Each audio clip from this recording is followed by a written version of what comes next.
بسم اللہ الرحمن الرحیم۔ السلام علیکم میرے پیارے دوستو۔ اللہ تعالیٰ سے آہذاری اور خفیہ طریقے سے دعا کی جائے، جس طرح کے حدیث مبارکہ میں آتا ہے کہ لوگوں اپنے نفس کے ساتھ نرمی کرو، یعنی آواز پست رکھو۔ تم جس کو پکار رہے ہو وہ نہ بہرا ہے نہ غائب، وہ تمہاری دعائیں سننے والا اور قریب ہے۔ اصلاح کے بعد فساد نہ پھیلایا جائے، یعنی اللہ کی نافرمانی کر کے فساد پھیلانے میں حصہ نہ لیا جائے۔ اس کے عذاب کا ڈر بھی دل میں ہو اور اس کی رحمت کی امید بھی۔ اس طریقے سے دعا کرنے والے محسنین ہیں، یقیناً اللہ کی رحمت ان کے قریب ہے۔ دعا میں اللہ تعالیٰ کی صفات جو اس کے 99 ناموں سے ظاہر ہیں، ان کا اور اپنی کسی نیکی کا وسیلہ دیا جا سکتا ہے۔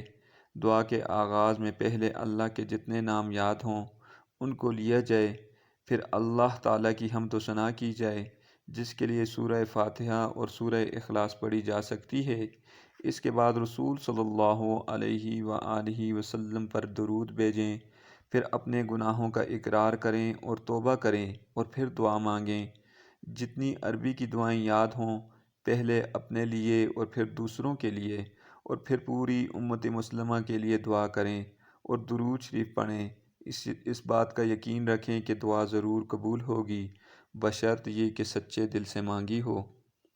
حضرت عبداللہ بن عمر رضی اللہ تعالی عنہ فرماتے ہیں کہ رسول اکرم صلی اللہ علیہ وآلہ وسلم کا ارشاد پاک ہے کہ جس کے لیے دعا کا دروازہ کھولا گیا، یعنی دعا کی توفیق دے دی گئی، اس کے لیے گویا رحمت کے دروازے کھول دیے گئے ہیں، اور جو چیز اللہ سے مانگی جاتی ہے ان میں سب سے زیادہ اللہ کے نزدیک پسندیدہ عافیت ہے۔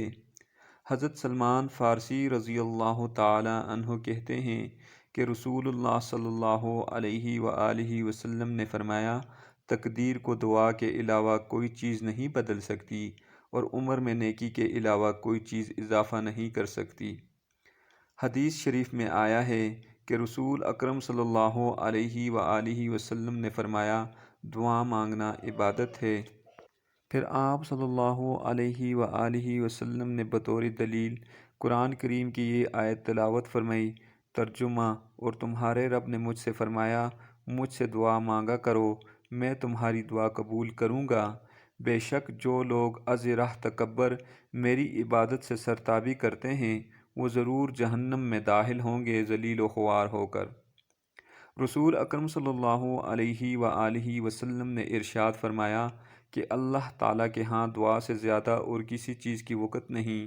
حضور اکرم صلی اللہ علیہ وآلہ وسلم نے ارشاد فرمایا کہ جو شخص اللہ تعالیٰ سے کوئی دعا نہیں کرتا، اللہ تعالیٰ اس شخص سے ناراض ہو جاتے ہیں۔ اسی حدیث کے بعض طریق میں ہے کہ جو اللہ تعالیٰ سے دعا نہیں مانگتا، اللہ اس سے ناراض ہو جاتا ہے۔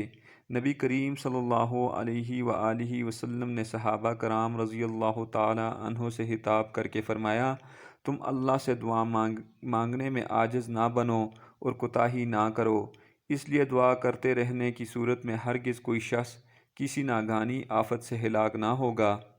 ایک اور جگہ ارشاد فرمایا، جو شخص یہ چاہے کہ اللہ تعالیٰ اس کی دعا سختیوں اور مصیبتوں کے وقت قبول فرمائے، اس کو چاہیے کہ وہ بدحالی اور خوشحالی میں بھی کثرت سے دعا مانگا کرے۔ حضور صلی اللہ علیہ وآلہ وسلم نے ارشاد فرمایا کہ دعا عبادت کا مغز ہے۔ ایک اور جگہ حضور صلی اللہ علیہ وآلہ وسلم نے ارشاد فرمایا کہ دعا مومن کا ہتھیار ہے اور آسمان و زمین کا نور ہے۔ ایک مرتبہ رسول پاک صلی اللہ علیہ وآلہ وسلم ایک ایسی قوم کے پاس سے گزر رہے تھے کہ جو کسی مصیبت میں گرفتار تھی، تو ان کی حالت دیکھ کر صحابہ کرام رضی اللہ تعالی عنہ نے آپ صلی اللہ علیہ وآلہ وسلم سے دریافت فرمایا، کیا یہ لوگ اللہ کی عافیت کی دعا مانگا کرتے تھے؟ رسول پاک صلی اللہ علیہ وآلہ وسلم نے ارشاد فرمایا کہ جو بھی مسلمان کسی چیز کے لیے مانگنے کے لیے اللہ کی جانب اپنا منہ اٹھاتا ہے اور دعا مانگتا ہے اور اللہ تعالیٰ اس کو وہ چیز ضرور دیتے ہیں، یا وہی چیز اس کو فی الفور دے دیتے ہیں، یا اس کے واسطے دنیا یا آخرت میں اس کو ذخیرہ کر دیتے ہیں۔ حضور صلی اللہ علیہ وآلہ وسلم کا فرمان ہے کہ جب اللہ کا کوئی پیارا دعا کرتا ہے تو اللہ پاک جبرائیل علیہ السلام سے ارشاد فرماتا ہے، ٹھہرو ذرا ابھی نہ دو تاکہ پھر مانگے، مجھے اس کی آواز پسند ہے۔ اور جب کوئی فاسق یا کافر دعا کرتا ہے تو اللہ تعالیٰ فرماتا ہے، اے جبرائیل اس کا کام جلدی کرو تاکہ وہ پھر نہ مانگے، مجھے اس کی آواز مکروہ یعنی ناپسند ہے۔ حدیث شریف میں آیا ہے کہ اللہ تعالیٰ 3 آدمیوں کی دعا قبول نہیں کرتا، ایک وہ گناہ کی دعا مانگے، دوسرا وہ کہ ایسی بات چاہے کہ قطع رحمی ہو، تیسرا وہ کہ جو قبول میں جلدی کرے کہ میں نے دعا مانگی تھی اور ابھی تک قبول نہیں ہوئی۔ حضور صلی اللہ علیہ وآلہ وسلم فرماتے ہیں کہ جو مسلمان ایسی دعا کرے جس میں گناہ اور قطع رحمی کی کوئی بات شامل نہ ہو، اللہ تعالیٰ اسے 3 چیزوں میں سے کوئی ایک ضرور عطا فرماتے ہیں۔